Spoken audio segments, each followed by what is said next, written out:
ఒక్కసారి కొమ్మూరి గోల్డ్ కి కాల్ చేయండి. తాకట్లో ఉన్న మీ బంగారాన్ని విడిపించి మార్కెట్ ప్రైస్ కి వాళ్ళు కొనుక్కుని మిగతా డబ్బులు మీకు ఇచ్చేస్తారు. ఒకవైపు ఇజ్రాయెల్, మరోవైపు ఇరాన్తో పాటు అరబ్ దేశాలు, ఒకవైపు మిలిటెంట్ సంస్థలు, మరొక వైపు అస్థిరమైన ప్రభుత్వాలు, ఒకవైపు అమెరికా ప్రభావంతో దూకుడుగా దాడి చేసే ఇజ్రాయెల్, మరొక వైపు అమెరికా పేరు చెబితేనే నిప్పులకెక్కే దేశాలు, నిత్యం కక్షలు, పగలు, ప్రతీకారాలు.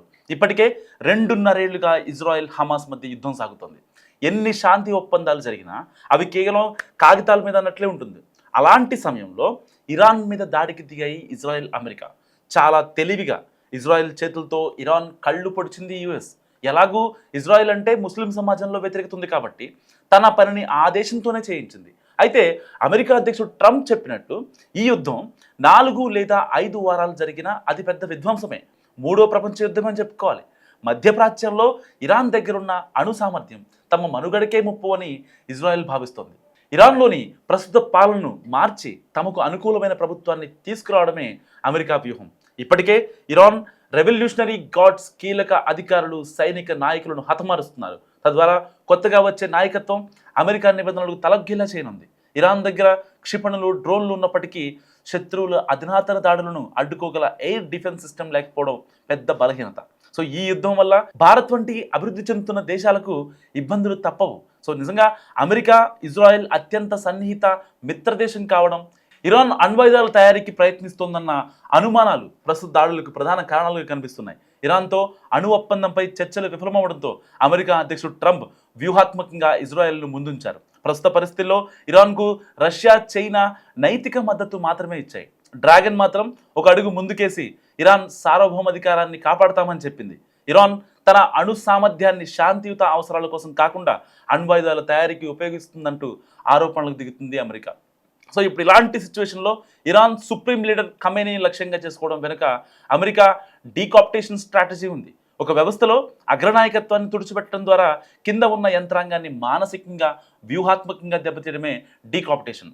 బంకర్లలో దాక్కున్న నేతలను సైతం అత్యంత ఖచ్చితత్వంతో మట్టు పెట్టడానికి ఇజ్రాయెల్ గూఢాచార సంస్థ మొసాద్ నెట్వర్క్, అమెరికా అత్యాధునిక ఆయుధాల కలయికలే కారణం. రాబోయే రోజుల్లో యుద్ధం తుపాకులతోనే కాకుండా సైబర్ దాడులు, డ్రోన్ల ద్వారా కూడా జరుగుతుంది. సో ఇజ్రాయెల్తో భారత్కు వ్యూహాత్మక భాగస్వామ్యం ఉన్నప్పటికీ ఇరాన్తో చారిత్రక ఆర్థిక సంబంధాలు కాపాడుకోవడము మనకు ముఖ్యమే. సో ఆఫ్ఘనిస్తాన్, సెంట్రల్ ఆసియా దేశాలకు సరుకు రవాణా చేయడానికి ఇరాన్లోని చాహబార్ ఓడరేవు భారత్కు ఎంతో కీలకం. బాంబే నుంచి రష్యా వరకు సాగే నార్త్ సౌత్ ట్రాన్స్పోర్ట్ కారిడార్లో భారత్, ఇరాన్, రష్యా 3 దేశాలు భాగస్వాములుగా ఉన్నాయి.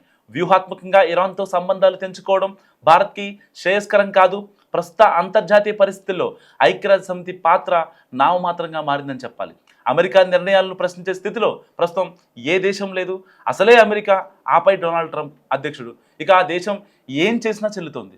4 ఏళ్లుగా ఉక్రెయిన్తో యుద్ధంలో మునిగిపోయిన రష్యాకు ఇప్పటికే తల బొప్పి కట్టింది. అమెరికాను ప్రతిఘటించాలంటే అందులో పర్టికులర్గా రష్యా ఉండాలి. కానీ ఇప్పుడు ఆ పరిస్థితి లేదు. ఇక చైనా ప్రస్తుతానికి ఏమీ చేయలేకపోయినా భవిష్యత్తులో ఏం చేస్తుందనేది తేలాల్సి ఉంది. సో అప్పటి వరకు ట్రంప్ దూకుడికి అడ్డు ఎవరు వేస్తారనే ప్రశ్నలు వినిపిస్తున్నాయి. ఇజ్రాయెల్, అమెరికాలు ఇరాన్ను ఇంతటితో వదులుతాయని భావించలేం ఎవరో కూడా. పాకిస్తాన్ తర్వాత ప్రపంచంలో అణ్వస్త్రాలున్న 2వ ఇస్లామిక్ దేశం కావాలన్న ఇరాన్ ప్రయత్నాలను ప్రస్తుతానికి ధ్వంసం చేసిన ఇంకా ఇరాన్లో తమ కీలుబొమ్మ ప్రభుత్వాన్ని నెలకొల్పేదాకా అమెరికా మాత్రం శాంతించదు. ఇజ్రాయెల్ కూడా హమాస్, హెజ్బుల్లా, హుతీ తదితర మిలిటెంట్ సంస్థలకు ఇరాన్ సాయం ఆగిపోతుందని భావించాకే యుద్ధం ఆపుతుంది. సో ఇప్పటికే నెల రోజులకు పైగా యుద్ధం సాగొచ్చని, అవసరమైతే ఆర్మీని కూడా ఇరాన్ పంపుతామనే ట్రంప్ ప్రకటనను తేలిగ్గా కొట్టిపారేయలేరు. ఇటు ఇరాన్ కూడా అమెరికా ఎత్తులకు పై ఎత్తులేస్తూ యుద్ధాన్ని మరింత సంక్లిష్టంగా మారుస్తుంది. పశ్చిమాసియాలో యుద్ధమేఘాలు కమ్ముకున్న వేళ ప్రపంచమంతా ఇరాన్ తీరును నిశితంగా పరిశీలిస్తోంది. అగ్రరాజ్యం అమెరికా చిరకాల ప్రత్యర్థి ఇజ్రాయెల్తో యుద్ధం నేపథ్యంలో ఇరాన్ తన క్షిపణులను నేరుగా వారిపై ప్రయోగించాల్సింది పోయి ఇరాక్, కువైట్, బహ్రెయిన్ వంటి పొరుగు దేశాల వైపు మళ్లించడం అంతర్జాతీయ స్థాయిలో చర్చకు దారితీసింది. బహ్రెయిన్, ఖతార్, కువైట్ వంటి ప్రాంతాల్లో అమెరికాకు చెందిన భారీ నౌకాదళ, వైమానిక స్థావరాలు కూడా ఉన్నాయి. అమెరికా, ఇజ్రాయెల్ సంయుక్తంగా ఇరాన్పై దాడుల్లో ఈ స్థావరాలే ఇప్పుడు వేదికలయ్యాయి. దాంతో నేరుగా వాషింగ్టన్పై దాడి చేయలేని ఇరాన్ అమెరికా ప్రయోజనాలకు దెబ్బతీయడానికి పక్కనే ఉన్న ఈ లాజిస్టిక్ హబ్లను లక్ష్యంగా చేసుకుంది. గతంలో ఇరాన్ తన పరోక్ష యుద్ధాన్ని హమాస్, హిజ్బుల్లా ద్వారా నడిపించేది. కానీ 2024-25 మధ్య జరిగిన పరిణామాల్లో ఇజ్రాయెల్ ఈ గ్రూపులను తీవ్రంగా దెబ్బతీసింది. సిరియాలో అసద్ ప్రభుత్వం కూలిపోవడం, హిజ్బుల్లా నాయకత్వం తుడిచిపెట్టుకోవడంతో ఇరాన్ కొంత బలహీనపడింది. దీంతో తన ఉనికిని చాటుకోవడానికి పొరుగున ఉన్న ఇజ్రాయెల్ అనుకూల దేశాలపై ఒత్తిడి పెంచడం ద్వారా ప్రాంతీయ ఆధిపత్యాన్ని నిలబెట్టుకోవాలని చూస్తోంది. యుద్ధం కొనసాగితే ఇరాన్ ఆర్థికంగా తట్టుకోవడం కష్టం. అందుకే గల్ఫ్ దేశాల్లోని చమురు, మౌలిక సదుపాయాలను లక్ష్యంగా చేసుకోవడం ద్వారా ప్రపంచ ఆర్థిక వ్యవస్థను బ్లాక్మెయిల్ చేసే వ్యూహాన్ని ఇరాన్ అమలు చేస్తోంది. సో అలాంటి అభిప్రాయాలు కూడా చాలా మంది దగ్గర వినిపిస్తున్నాయి.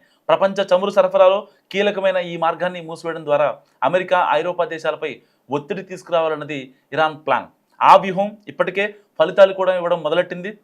పొరుగు దేశాలపై దాడులు చేయడం ద్వారా ఇజ్రాయెల్కు మద్దతిస్తే తమ ఆర్థిక వ్యవస్థలు కూడా కుప్పకూలుతాయనే హెచ్చరికను ఇరాన్ పంపాలని చూస్తోంది. సో ఈ ఏడాది జనవరి నుంచి ఇరాన్ తీవ్రమైన దేశీయ నిరసనలతో అట్టుడుగుతోంది. ఆర్థిక సంక్షోభం, కరెన్సీ పతనం వల్ల ప్రజల్లో వ్యతిరేకత పెరిగింది. బయటి దేశాలపై దాడులు చేయడం ద్వారా జాతీయవాదాన్ని రగిల్చి ప్రజల దృష్టిని అంతర్గత సమస్యల నుంచి మళ్లించాలని ఇరాన్ పాలకులు చూస్తున్నారు. ప్రస్తుతం ఇజ్రాయెల్, అమెరికా ఇరాన్లో పాలన మార్పును లక్ష్యంగా పెట్టుకున్నట్టు తెలుస్తుంది. ప్రస్తుతం జరుగుతున్న దాడులు కేవలం సైనిక స్థావరాల మీద మాత్రమే కాదు, కీలక నాయకత్వంపై కూడా జరుగుతున్నాయి. తమ మనుగడకు ప్రమాదం ఏర్పడినప్పుడు ఒక గాయపడిన సింహంలా ఇరాన్ తన పక్కనున్న చిన్న దేశాలపై విరుచుకుపడుతోంది.